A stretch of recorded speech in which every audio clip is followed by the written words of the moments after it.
आपल्या घरामधील या 5 वस्तू आपल्याला बाहेर काढून टाकायच्या आहेत. त्यामधील पहिली गोष्ट आहे ती म्हणजे फुटलेला आरसा. आरशामधील प्रतिबिंब हे सकारात्मक ऊर्जेचं प्रतीक असतं.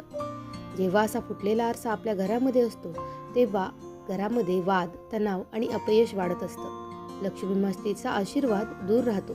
त्यामुळं तुमच्या घरामध्ये असा आरसा असेल तर तो काढून टाका. त्यानंतर बंद पडलेली घड्याळं. यामुळे घरामध्ये स्थैर्याचा अभाव येतो. त्यामुळे दिवाळीपूर्वी अशी बंद घड्याळं काढून टाका, कारण लक्ष्मी मातेला वेळेचं महत्त्व विसरायला आवडत नाही.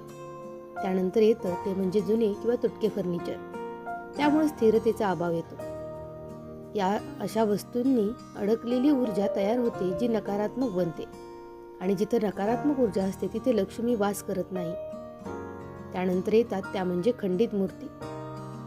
अशा मूर्तींमुळे देवतांचा आशीर्वाद कमी होत असतो आणि मंदिरामध्ये अशा मूर्ती तुम्ही विसर्जित करू शकता. त्यानंतर येतात ते म्हणजे तुटलेले किंवा गंजलेले लोखंडी सामान. यांमुळे देखील आर्थिक नुकसान आणि आरोग्याच्या समस्यांना यामुळे आमंत्रण दिलं जातं. त्यामुळे अशा वस्तू घरामधून काढून टाका.